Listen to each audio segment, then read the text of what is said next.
100. It is me and Mr. Ben Holloway for now until Gary Legend wakes up from his nap. Ben Holloway, how you doing today, sir?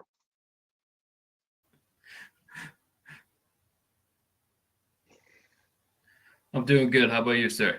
Good, man. Good. Oh, and look who joined. Oh, my man with the Lakers hat. What's going on, Gary Legend? What's going on, guys? How are you? Great, man. Great. It's another day. Just had some salmon. Wife just made some delicious dinner. It's great. How you feeling? How was the West Coast treating you, Gary Legend? It was fun.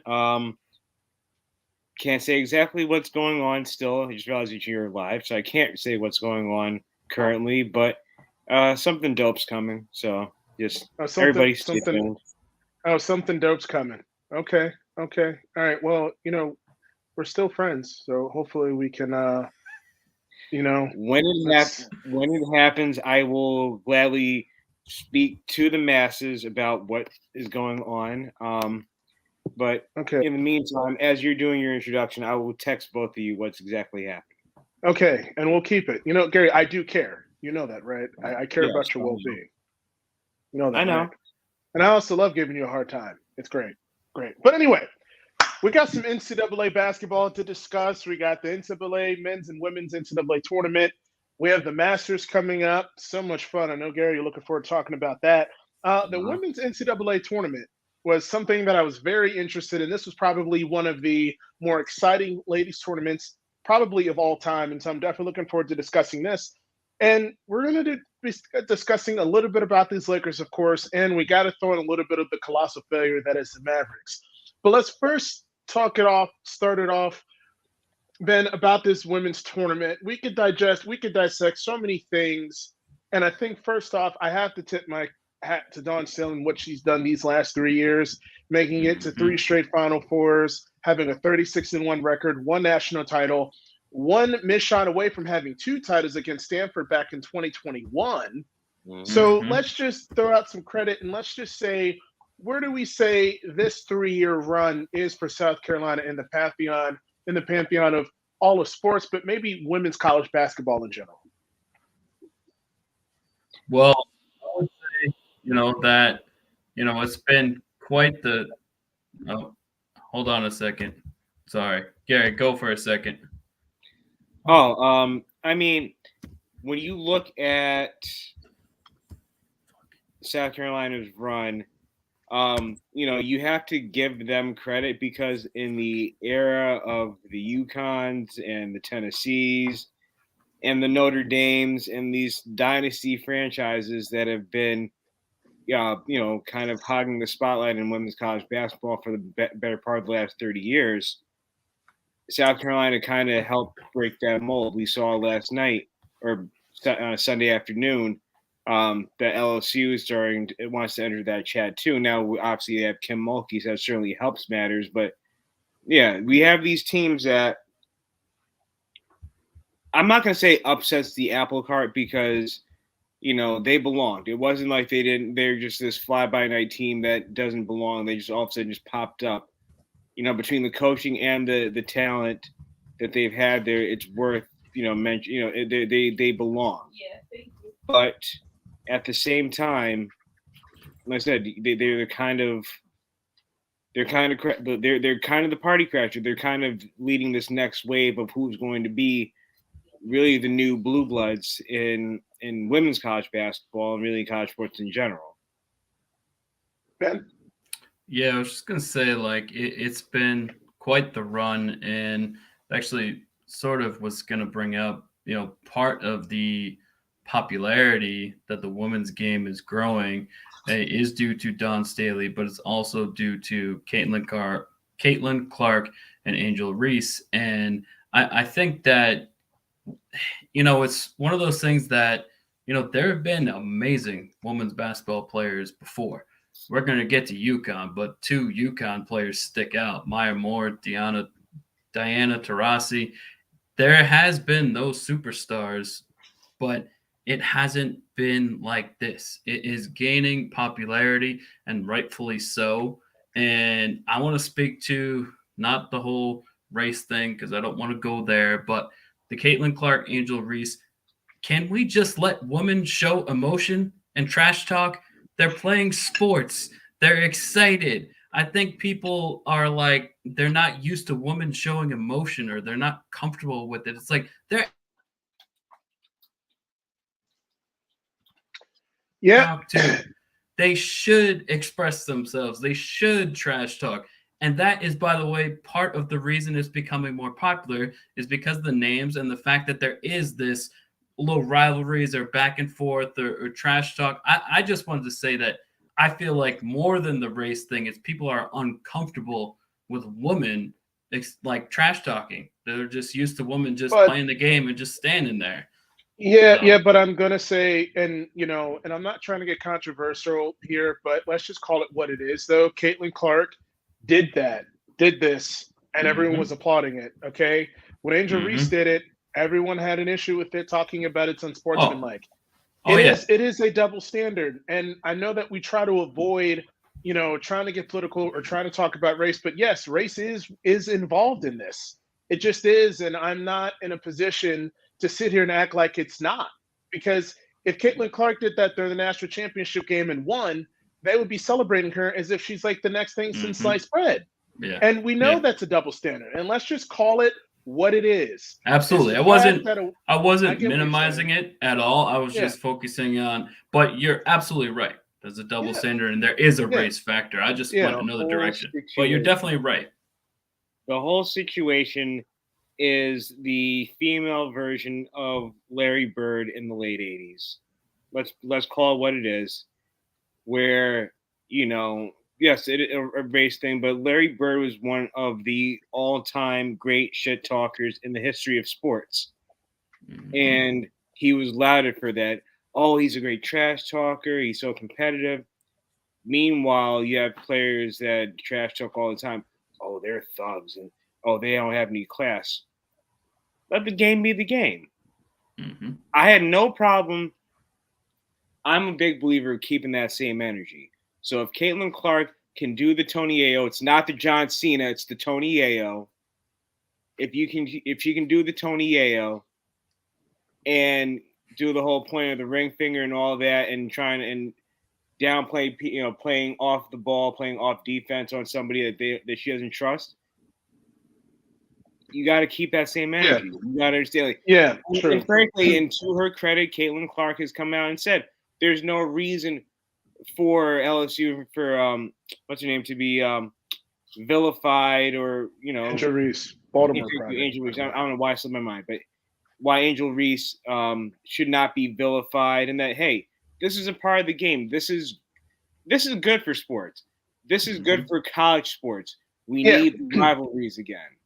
So yeah, and let LSU and Iowa be this random college sports rivalry. It's good for the sport.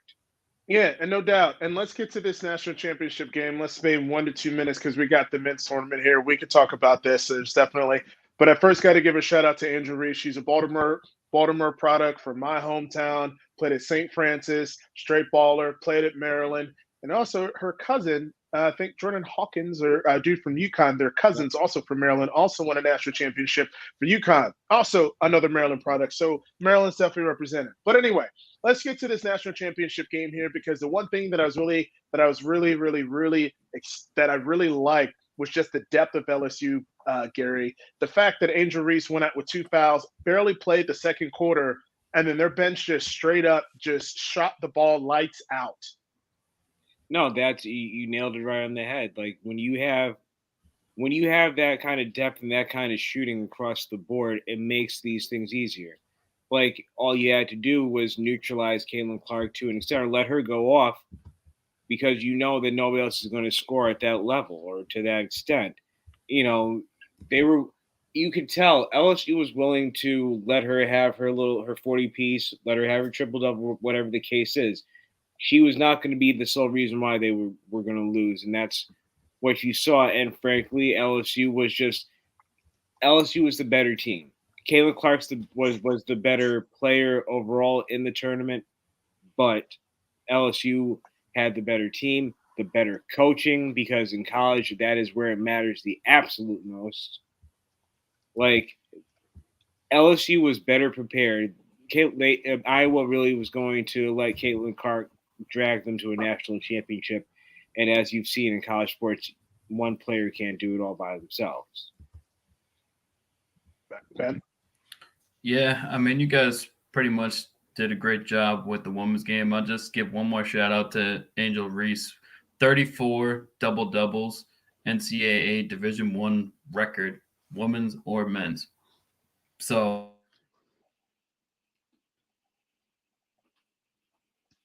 like, come on now, but she's the first women's coach to win with 2 different universities, obviously Baylor and now LSU. So, and only in year 2, I believe, at LSU. Yeah, already a national champion. Like, and 9 new players. 9. Okay, she did it with 9 new players with a 34-2 record. Yeah. Only 2 losses, I believe, is to South Carolina. Yes, they were. Yep. So, I mean, hey, Kim Mulkey, great job. And the thing is, with these 2, Caitlin Clark still has 1 more year left of eligibility. Angel Reese still has 3 years left. It's going to be pretty exciting. Definitely going to be pretty exciting. But, guys, let's kind of keep going to this. Let's got to get to the men's tournament. Ben, let's take some time when the season comes, and let's do maybe a spotlight on the top 10 rankings for preseason when it comes out for women's basketball, because there's definitely going to be some really exciting stuff. But this men's tournament, NCAA Final Four, I don't want to spend too much talking about the Final Four itself because we talked about keys to win. But, Ben, I think that first off, the San Diego State FAU game, I really feel for Florida Atlantic, but they shot themselves in the foot with some very, very, very pivotal mistakes down the road. Had the lead. They should have won that game. Too many defensive lapses, man. The thing that stood out to me the most about that game is San Diego State couldn't hit 3 throws, but didn't matter. So they just kept on getting rebounds. The whole second half, it felt like every 3 throw they missed, but then they ended up scoring almost every possession.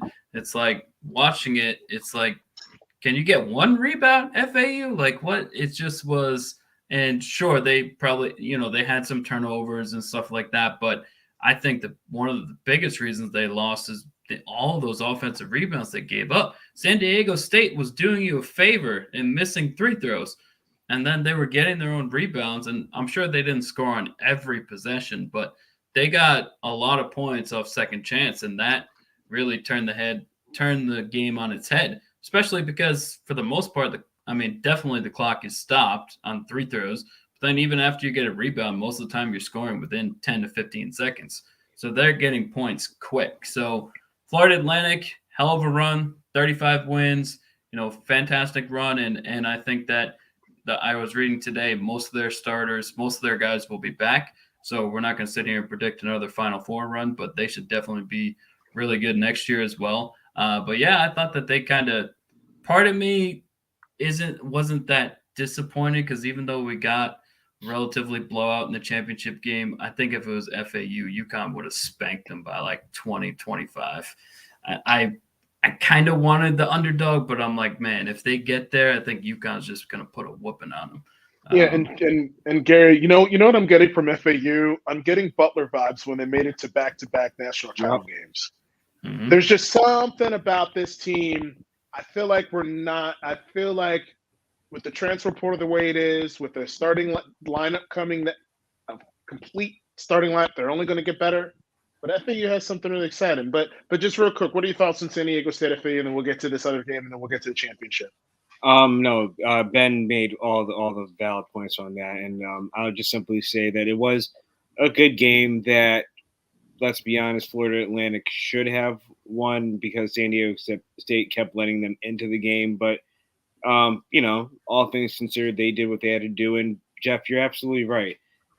There's a little Butler, a little Loyola Chicago, a little George Mason about them, like, where that this isn't going to be it. And, they're on the map now. We'll see how they respond going forward. But, that will be – the game itself was excellent. I think of the games this weekend, that was probably the best of the 3 remaining games. So it's definitely going to be pretty exciting.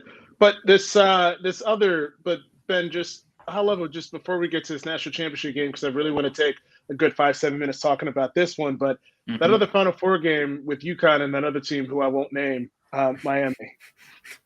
There were a Yeah. lot of things that we had said defensively. I mean, we said the keys to the game for UConn.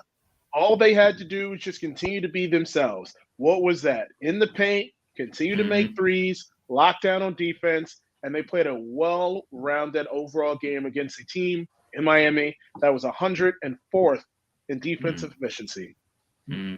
Yeah, that game played out for the most part how we both expected. Give Miami credit for A, getting their first Final Four ever in program history, and B, they were down by 20 in that game, and I believe got all the way back to 6. You get down by 20 in the second half, you could lose that game by 25. Like, they came back. They stayed in it. They came back. They still lost by double digits, but give them a little bit of credit for not, let's say, folding the tent. They still made a run, tried to make it interesting. But, it was just, if they pretty much, we saw it in the tournament. If Miami didn't score 80 points, they lost. And you weren't getting 80 against UConn. So that's kind of how that ended up working out. Gary? No, this was bully ball at its finest. The kid Adama Sanogo, just like, as I said in the opening round game against Iona, it's the same thing. Down the paint. One move, two moves, he's either getting fouled or it's a layup. Or he's making the pass to the three. Like, that was fundamentals. But if you look at the coach, Dan Hurley, like, he comes from the family of solid coaching, fundamentals. So what we saw, we shouldn't be surprised by. Old school college basketball won out once again. And this game against Miami, like you said, Miami was going to have to outscore them by a lot. They were going to have to put big numbers. And Connecticut simply was not having that. And, we always, I hate to be so cliche about it, but offense wins games, but defense certainly wins championships. And we saw that yet again. Yeah. And the thing is like with this Miami team, UConn averaged about 24 to 26 points off of three-pointers this season. They had at least 6 players making at least 35 threes. So when you have that on top of 2 dudes that are going to give you 17 and 10, that's been the thing with the run that UConn has had, is that teams have made a couple shots, they might have cut a couple turnovers, maybe bring it with an 8, and then they go right back and make 2 or 3 pointers, and that just completely demoralizes the competition. But Ben, kind of going into this UConn national title game, we had said from the very beginning that San Diego State was going to have to make their 3-pointers. They were going to have to make their free throws. They were going to have to be efficient on offense. They were going to have to play a very perfect game because UConn was. Yeah, UConn, as we, when we talked about the Final Four on Thursday's show, like, all of us struggled to find a weakness. They don't have one. Rebounding, defense, 3-point shooting, like, they didn't have a weakness. There was nothing to attack to beat them. They had pretty much everything covered. They had the depth, rebounding, shooting. Coach hadn't been there, but as you said, grew up in a family of that's all they did was play basketball and coach. So, like, there literally was no weakness. Going to the actual game, similar as I gave Miami a little bit of credit, I got to give San Diego State some credit too. They were down heavily, and they got it all the way to 60. I'm just looking right. I want to make sure I got it right. 60 to 65 with 60 to 55. Sorry, as I say, I'm going to get it right. Down by 5 points, 60 to 55. And that was 5 minutes left in the game. We have a final score of 76 to 59. So UConn closed the game on a 16 to 4 run. So they put them away when it mattered most. But ultimately, they were, sometimes sports as simple as the best team wins. Yeah, but the best team won. Yeah, but also, Gary, when I look at these numbers, right, I look at San Diego began the first half shooting 29% and trailed by 12 at halftime. They shot 29%, so you think that if they made half of those shots, they wouldn't have been down by 12. And then UConn maintained a double-digit lead through the first 10 minutes of the game. San Diego State couldn't make any shots. They only had 12 field goals with 4 assists through the first 30 minutes of the game. And when you go ahead. No, I'm just saying when you break that down, yes, UConn was the better team, but if San Diego State maybe had some better shot selection, this game I think might have been a little bit closer, Gary. You can't go 11 minutes without making a field goal and expect to win. I don't give a damn who you play against, what level, what the stakes are. You went 11 minutes and didn't score. Like, you played right into Connecticut's hands. Like, what do you like? The fact that it was only a 12-point game at the half was kind of a good thing for San Diego State if you really think about it. They were down 20 early. Like, this game had every right to be over with and nobody would watch the second half. And to their credit, San Diego State definitely made it more of a contest. They got it to 6, and then Connecticut goes in that last run to kind of put the game away at that point. But yeah, like, if you don't score, you don't even, that long of a stretch, that's a killer. And it could have been FAU, it could have been Miami, it could have been anybody. You're not going to win a game, much less a national championship, with that kind of cold streak. It's similar, I know we're crossing into professional sports, but it's very similar to what Houston did against Golden State. You make 7 of 44 3-pointers against Golden State. You're not going to win. I don't care who you are. 26, 26, you brought it up, so I have to comment on it. 26 in a row. They missed. 26 in a row, 7 for 44. Oh, God. I didn't realize that. Wow. Huh. Yeah, but 26 in a row. Yeah. But we got to give a shout out to Dama Sanogo, who was the Final Four most outstanding player. But just to spend maybe 1 or 2 more minutes on this game, for me, there were just a lot of overall key takeaways. I think for UConn, they were clearly the best team in the NCAA tournament from beginning. This team had a little bit of a slide, but where do we think, Gary and Ben, just real quick, where do we think that this run ranks on, in your opinion, out of all the tournaments you've watched, one of the best runs? Because did we really expect UConn to make it to the national championship game? Like, really? Coming into the tournament. It's funny. When they were doing their predictions, I believe Jay Billis did his predictions for the entire tournament on ESPN. He picked UConn as his national champion, and at first I was like, really? Like, I knew UConn was good, but like, national champion? And yet here we are, and he got a lot of things wrong, but that was one thing that he was absolutely right about was, UConn being the last team standing. And, it kind of feels like we go through this every few years with them. Like, they have moments where they're in a lull, they're an 11-12 loss team. They may make the tournament, they may not. They may be in the NIT, who knows? And then all of a sudden they pull a national championship out their asses. Like, it's one of those, like, they are a little wrapped in a conundrum as a school, but they produce success. I believe this is 5 championships since 1999. And it's 5 as they're 5 for 5 in championship games. Like, there was an argument about the blue bloods, and I'm like, yeah, Connecticut really should be in that conversation at this point.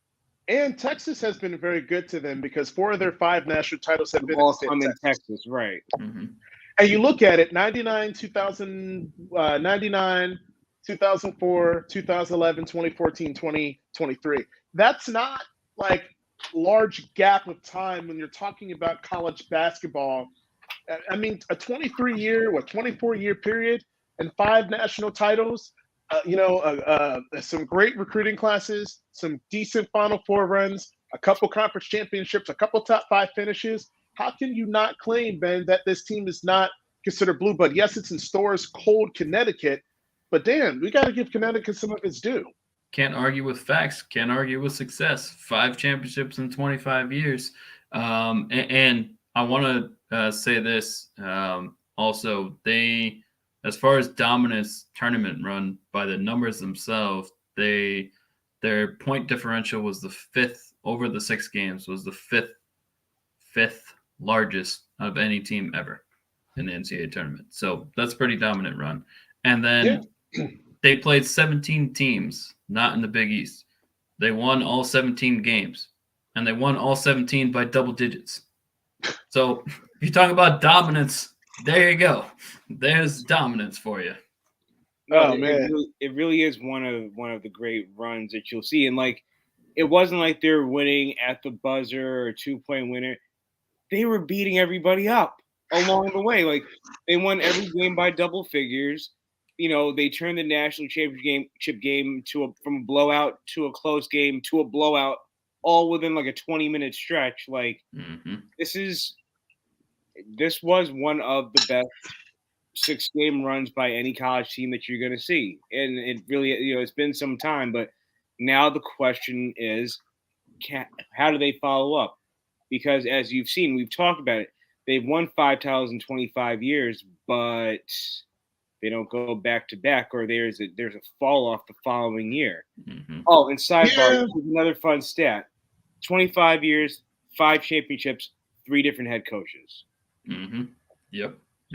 I mean, when you really think about this, and we'll get to another exciting topic of the Masters here soon, but this, UConn is one of the more consistent programs. I mean, you look at the Michigan States; they haven't won a national title since 2000. Duke hasn't won one since 2015. UNC during the period had 3 in 12 years with Roy Williams. I mean, what we say, let's look at men's and women's. 16 national titles since I think 1991 between both the women's and men's program. Wouldn't we say that this is one of the better men to female duos as far as just pure dominance in the game of college basketball, Ben and Gary? It might be the best. Truthfully. Yeah. Like, if we're being honest, I believe UConn women are what? 11 and 1? 11 and 1 in the national championship? Yep. And then the last one was against the South Carolina. So 11 and 1, 5, so 16 and 1. Yeah. It doesn't get much better than that. It really, you can't say that about any other school but them. And then if you want to add more to that, Ben, it's 29 straight Sweet 16s for UConn women and 14 straight Final Fours up until this year.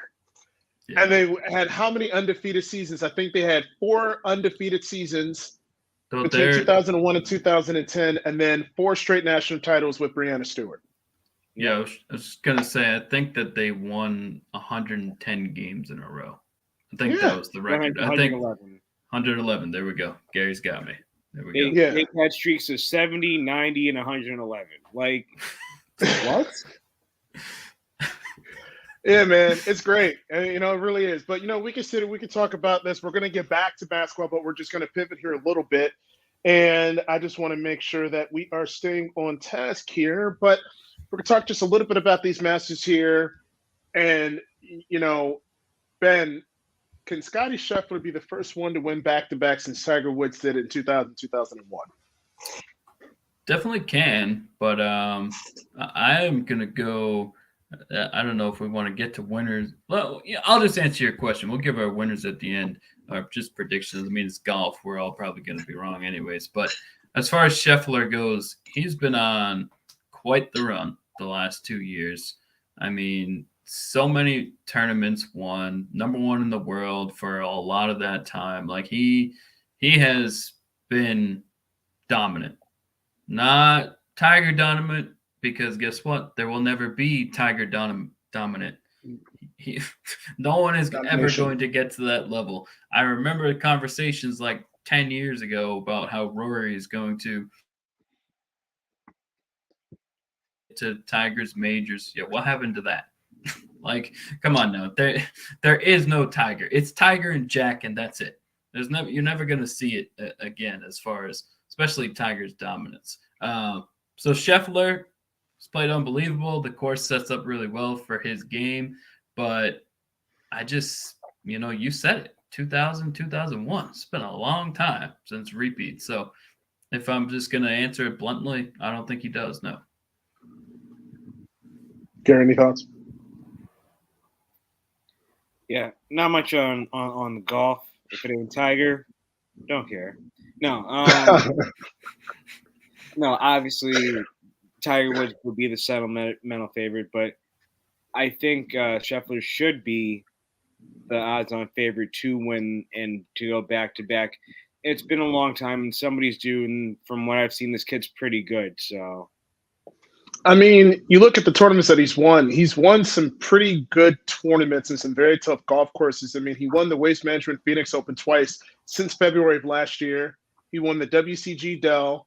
He's won the Arnold Palmer Invitational, and then he won this year's Players Championship at TPC Sawgrass. I mean, TPC Sawgrass is not one of the easiest ones. But Ben, I was texting you, and I was telling you about some of these changes. And on the par 13th hole, I guess it's being known for the famous dog leg. I don't know why, was pushed back by 35 yards. So stretching the total distance back to 535 yards. So it could cut down any possible eagles and make it less of a scoring hole. Yeah, 35 yards is significant. Even for these professional golfers, that's a big difference. I mean, that's probably, you got at least 30 people, let's say, on average, who will not hit that in two. Whereas if it was the 35 yards shorter, those 30 people could hit in two. So yeah, that's a pretty significant change. And then the second one, so the last year's par 5 15th hole was extended by 20 yards, and no eagles were made during the 2022 tournament. Wow, that's pretty crazy. Yeah. You know, and I mean, we can sit here and talk about all the, semantics of golf, but let's just get straight to the winners here because Gary looks pretty bored. Ben, who's your winner? Oh, hey, you gotta get some love to golf, man. It's the Masters, man. I'm not hating golf. It's just that, again, he's just an honest man. It's not Tiger Woods. I don't care. No offense. No worries. We got you, buddy. We got you. Hey, he's just being honest. I like it. I'm going to go and credit to Mark Schlabach, because if I said his name right, because I would not pick this name, but I am now because of him. Sungjae Im. He win something? Yeah. He was runner-up in 2020 at the Masters. He's won twice on tour, and last year he held the first-round lead. So he's had success. He's confident, and majors tend to be first-time winners quite a bit. So who's to say he couldn't get it done? So you know what? I'm gonna say his name. But I will. One thing that I am watching and I'm wondering is Rory ever going to get a Masters? That's the storyline. That's the other storyline to watch. For me, it's who wins, obviously. How does Tiger do? Because I love watching Tiger. I love him out there. If he's struggling or not, the game is better with him in it. So how does Tiger do? Does Rory win? And who overall wins? That's my story. Yeah. I'm going Scottie Scheffler, man. I mean, the man has been dominant, and I think that the type of tournaments matter. I think the Players' Championship is a very underrated and very underappreciated tournament, in my opinion. It's one of my non-major favorites. I would consider it like a minor league type tournament. I think that course is very tough. The golfers call it the fifth major. Yeah, the players for years. Yeah. I mean, I think so. I'm just going to go ahead with him. I mean, he has a hot hand, but again, I think that par 5. I think what they're doing with the par 5 is going to be very interesting. But we were going to talk a little bit about the MVP race here, Gary. But I feel like that's getting boring because I don't think there's really any major changes. We know it's between Embiid, Giannis, and Joker. But we'll just say real quick, 30 minutes, because I want to talk about these Dallas Mavericks. Has anything changed for you, gentlemen, as far as the MVP race from our last conversation? No. I want it to be Joel Embiid. I think it'll be Jokic. Okay. Ben, for you? I'm sticking with Embiid. Okay. All right. This Mavericks debacle, it's complete meltdown mode. And for me, this is a pivotal. I want to frame this into the kind of like two minor segments. One, the Mavericks' future as a whole, because they have no assets now because of this trade. They have no young pieces. They have no draft capital. And then I want to look at it from just like their future, but then I also want to look at it from you know, Luka's just placed in the basketball hierarchy when it comes to, I think, his effort, his conditioning, and just his ability to just get better. He's getting a lot of little nicks. But Gary, I want to throw this to you first because I'm really curious about your thoughts. I mean, Ben, your answers matter too, I guess. I mean, as I've said many times before, we are in the era of the failed experiment when it comes to the NBA and sports in general. And Dallas will most definitely go down as one of the bigger failed experiments because, yes, you have the offensive talent, but defensively, you were the drizzling shits before getting Kyrie Irving. You're the drizzling shits now. Like there's a level of you made this move, and I understand the gamble. You're shooting your shot right now for a championship, but you're probably not even going to make the playoffs. And when we're looking at it, like the future of Kyrie Irving and seeing how that's going to go, I don't think the question is, will Lucas stay in Los Angeles? Will stay in Dallas, or will he see how I brought Los Angeles in the equation, or will he choose to go someplace else? I understand Mark Cuban's intent. His intent was pure, but this is backfiring in a way that I don't think anybody could have imagined. And yeah, like there's going to be seismic changes. I don't think they're going to get rid of Jason Kidd yet. I think that, he is a point of calmness or a point of order within that organization that I think that he'll be around for a little bit. But I can easily see that relationship between him and Luka fraying to the point where Lucas are going to start looking elsewhere because, unlike Dirk, he doesn't mind waiting. Yeah. I mean, look. I mean, I think it's real. And Ben, I know that you're definitely eager to go on Luka, but I think, this is a very pivotal moment for the Mavericks franchise for the future. Because if they lose Luka, I think he's going to go.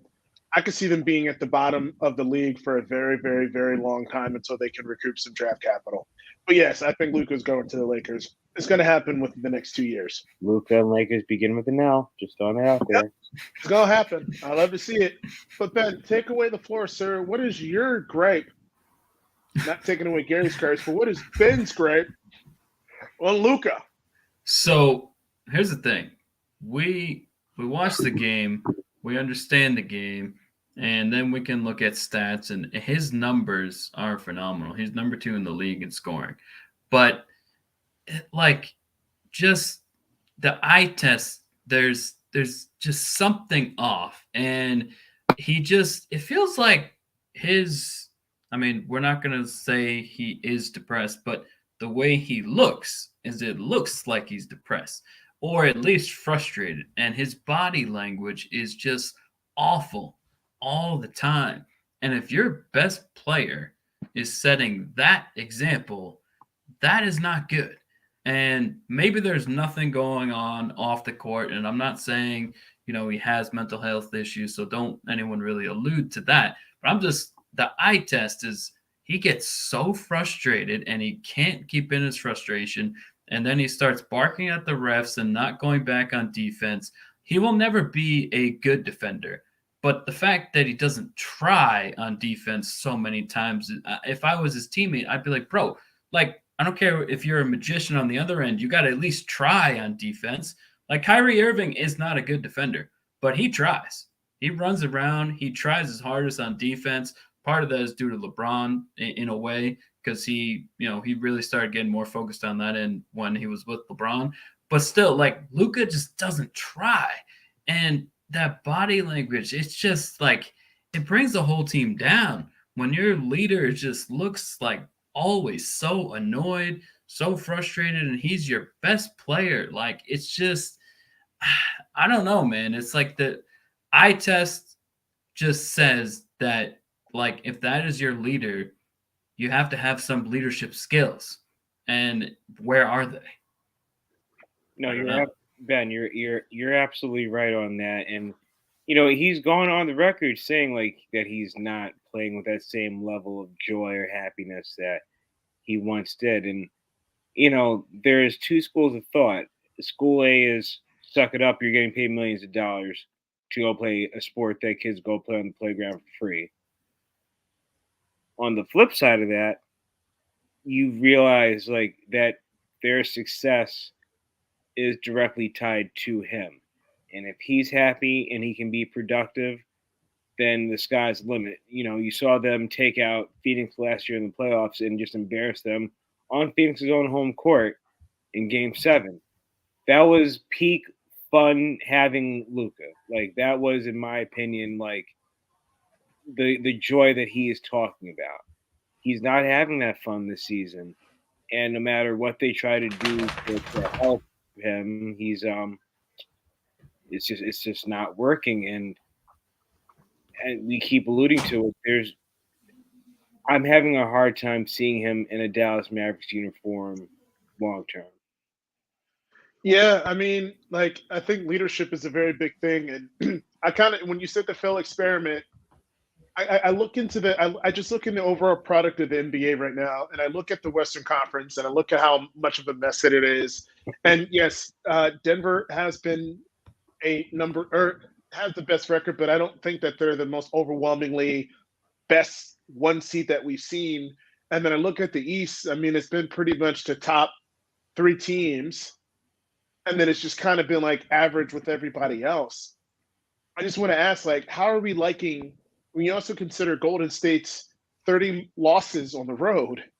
Mhm. Where's the state of the NBA as far as just like an overall product, Ben? Uh, I would say the West being so wacky has a lot to do with injuries. AD Exactly. obviously missed a lot of time. LeBron missed a lot of time. I mean, Booker, I think, missed almost a month with his hamstring stuff. Obviously, KD missed time with both the Nets and the Suns.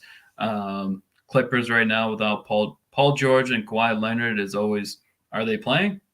I don't know. Like both of them are injured probably more than maybe not half the time, but it seems like when they're on the court, it's almost a surprise at this point. So you got that. Even Jokic has missed some games, not too many. Uh, Ja Morant, we know obviously missed games for injuries and the other stuff. We're gonna leave it at that. Golden State, Curry was out for like a month. Like this is the whole West. You got Carl Anthony Towns, Minnesota's right now is in 9th place, missed like 3 months. The Pelicans, Zion Williamson, I don't think has played at all. And then they were missing Brandon Ingram. Like the West is jumbled the way that it is, has a lot to do with injuries. And I think in the East, it's been clear for probably 2 or 3 years the top 3 teams are Philly, Boston, and Milwaukee. And I don't necessarily think that's bad, like, because that allows, I think, rivalries and stuff to kind of form. But would it be, I mean, would it be better for the NBA if another team in the East made some more noise? Maybe, but look at the star power on those 3 teams. You got Tatum and Jalen Brown. You got Embiid and Harden. You got Giannis. Like, is the NBA really complaining that those are the 3 best teams? Look at the star in the East. Look at the star power. So I think the NBA is fine. I don't see anything to be too concerned about. All right, here. I agree with Ben. I think that if anything, this has been a weird season, and my gripe will be speak about this to some extent. But this has just been one of those years in which we see kind of the balance of power shift from one conference to another. Sometimes within one season itself, you see, like you said, Milwaukee, Boston, Philly, like they are the clear cut class in the Eastern Conference. Right now, your top 3 seeds are 3 teams. Well, excluding Denver, are 3 teams that I frankly didn't expect to see at the top. That includes Sacramento and Memphis. In Memphis, it's more of the longer term issues that I see, or the bigger picture issues that I see being their downfall.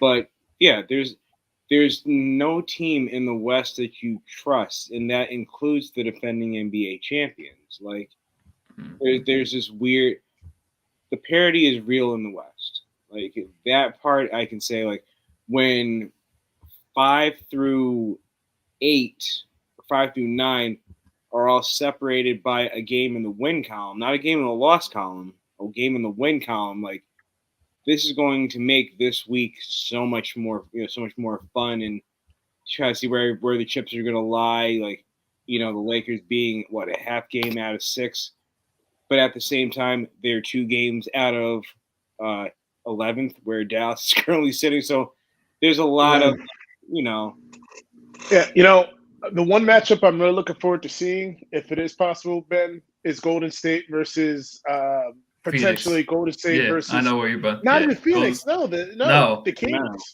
Oh, versus the Kings. Okay, Yeah. okay. I thought you were going to Golden KD against his old team.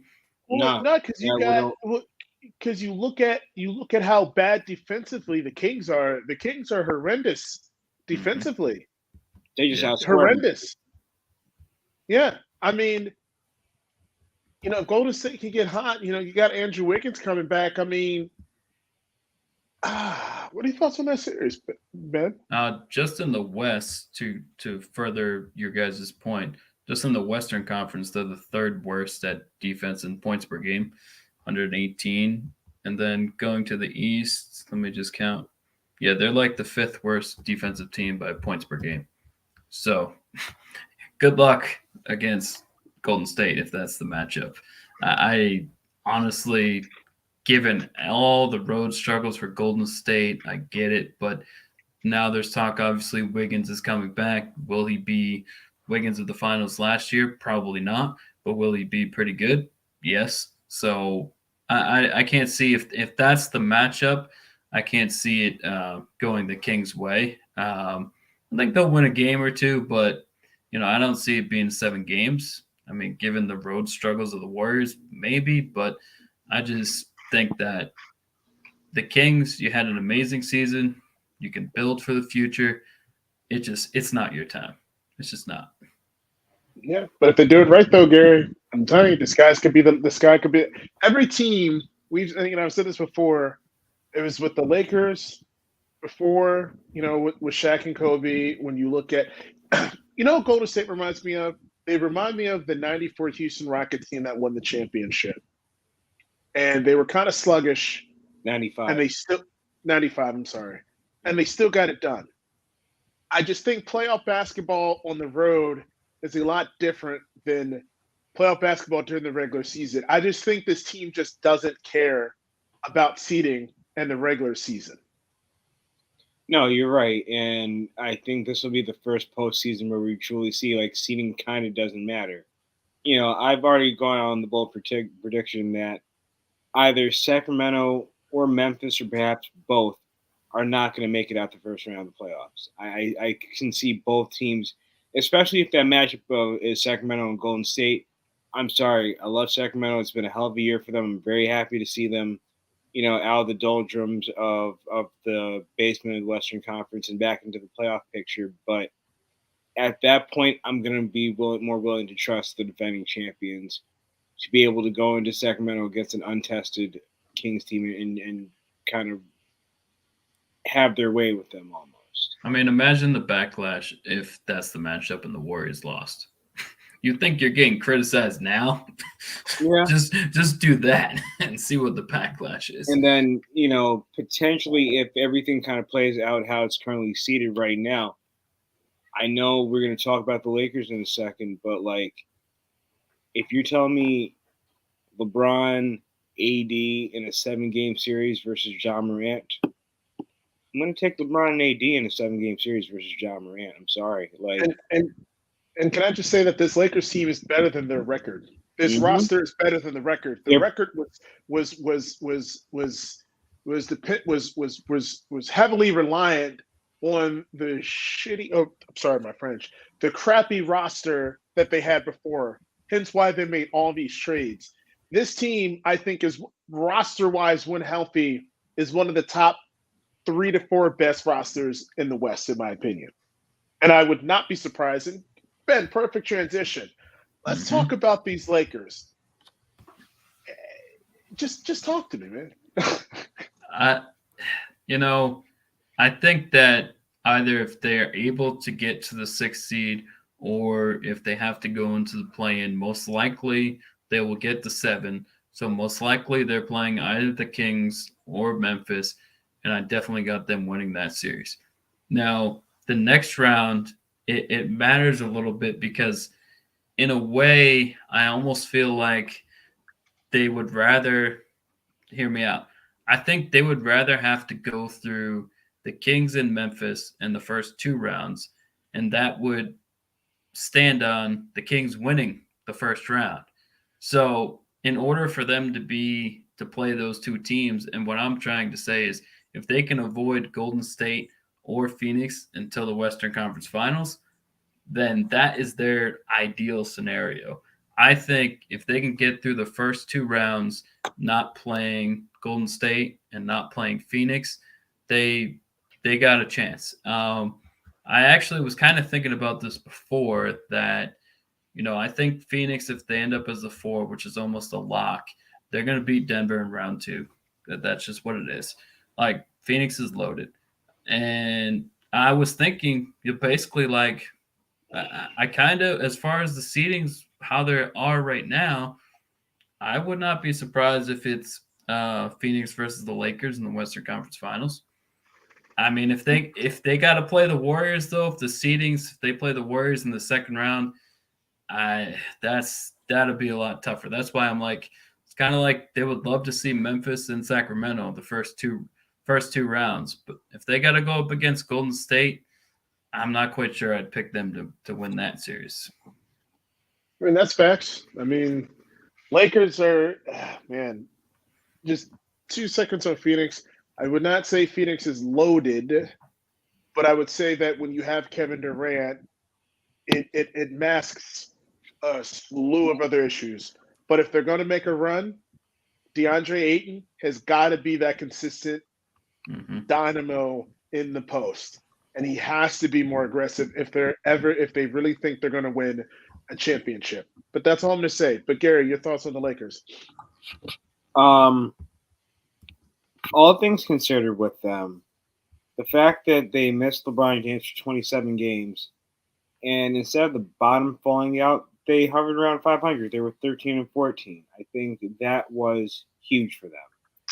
Because in the previous season where LeBron has been out for extended time, like they kind of wilted and folded in pressure, and they could have easily packed it in and said, "All right, we're not going to do this year." But they retooled at the trade deadline.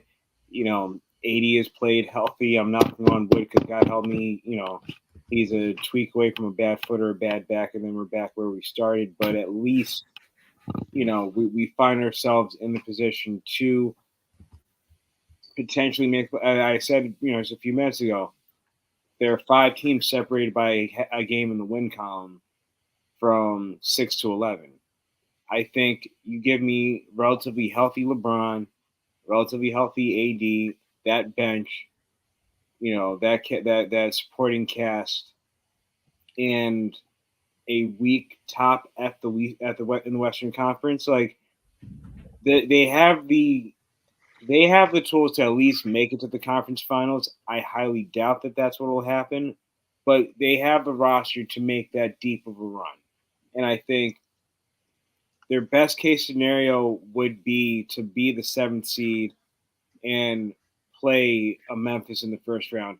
I can see Sacramento out being the superior athletes to them, and you can tire out a LeBron and AD at this point. And I can see Sacramento doing that. I don't see Memphis doing that. I think Memphis is on a path of self-destruction for various reasons. But this season in which they wanted to be the villains and be the bad guys, and everybody wants to root for the bad guys, sorry, not this year. So yeah, I think like this team has the potential to go to the conference finals. I think at best first round. And look, I think I'm more interested in the Western Conference Finals than I am the East, just because of how wacky and how crazy it is. It's going to be very, very, very exciting basketball. But Ben Holloway, Ben's impression, sir, what comes to mind? Oh, thought you were gonna give me something. No. Well, let me give you. Okay, how about this? All right. You're the first overall because we're going to be transitioning to NFL. C.J. Mhm. Stroud or Bryce Young, as far as your quarterback, and would the height of Bryce Young make you hesitant to draft him number 1 overall?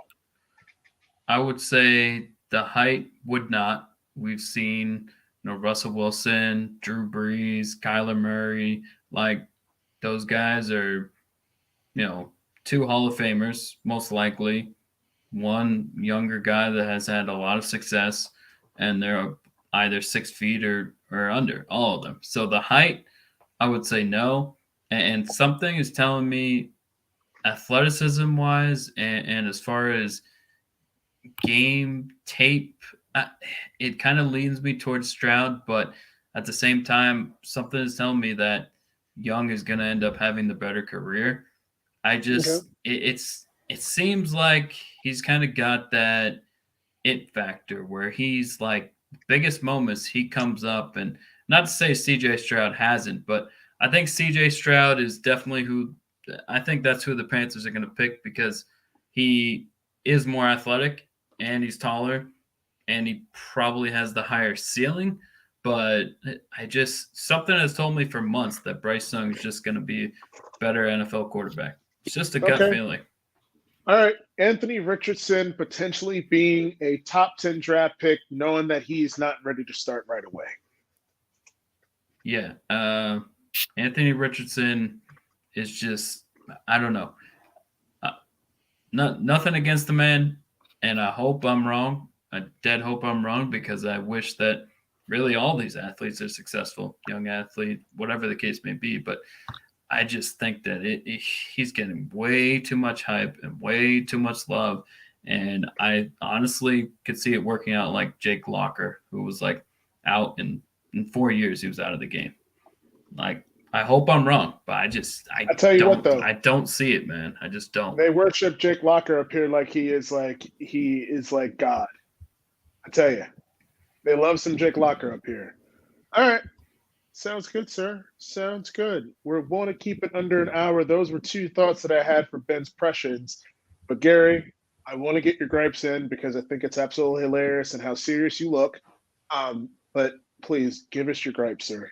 So this week's gripe isn't necessarily a gripe. It's more of an interesting stat.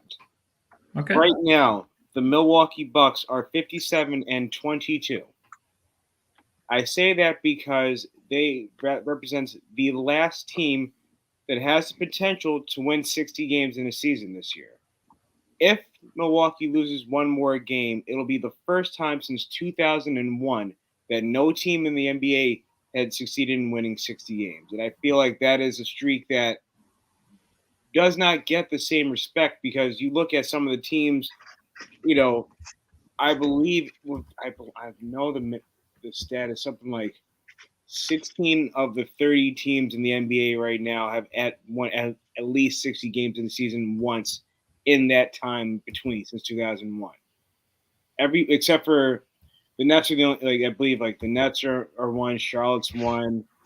I could go down the list, but more than half the league has had at least a 60-win season at least once in the last 22 years, and you can see that streak possibly coming to an end. And I think that kind of goes back to our talk about parity. We don't want one team to just be head and shoulders above the rest. We kind of spent the better part of the last decade dealing with Golden State and their 60 to 70 wins each season. And, I think as damning as that stat is, I think it provides for a much more entertaining NBA. And who knows, this might be the beginning of a streak where the teams don't win 60 games for a couple of years in a row. Like we're going to have more teams hovering around 500 than we have at that point. And I think that is definitely something to keep an eye on going forward.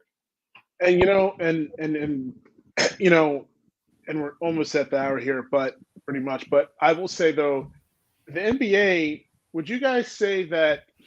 As I say, the NBA wanted more parity for a reason, and they wanted other small market teams to be relevant. I.e., when you look at Denver, you look at Cleveland, um, you look at some of these other teams. You look at Milwaukee. There's a better disbursement of talent, and then Mhm. the supermax, right?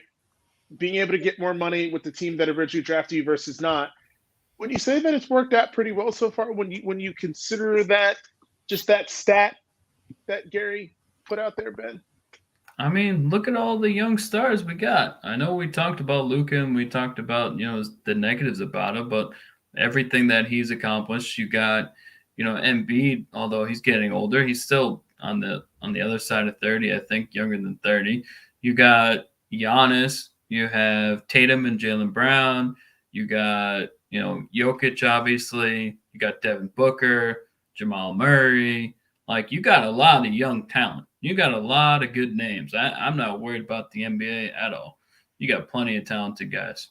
No doubt, no doubt. But no, Gary, your final thought on that. Would you feel like are you excited about the disbursement of talent? That kind of contradicts my other question about the product of the NBA, but hey, it is what it is.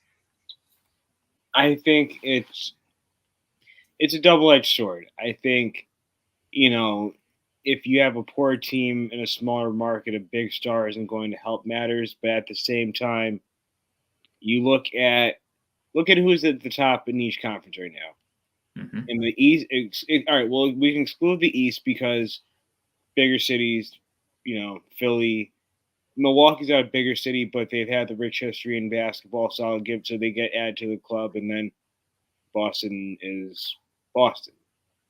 In the West, Memphis, Denver, Sacramento, Phoenix, the Clippers.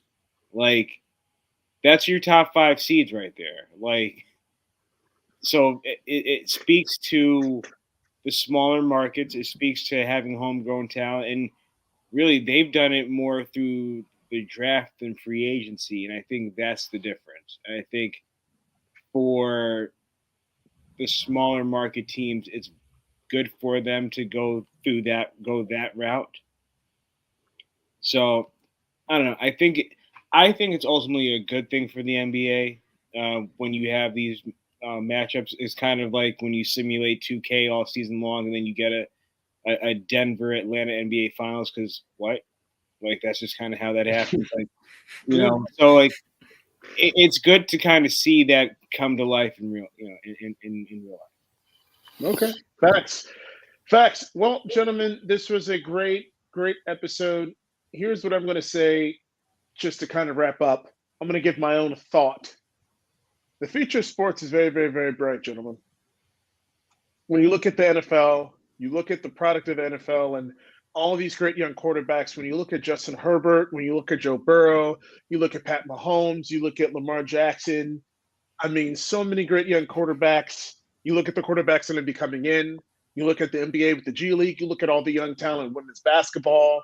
You look at NBA. You got a lot of players under the age of 25 who are just going to be transcending talents, and there's going to be a great disbursement of talent all across the board.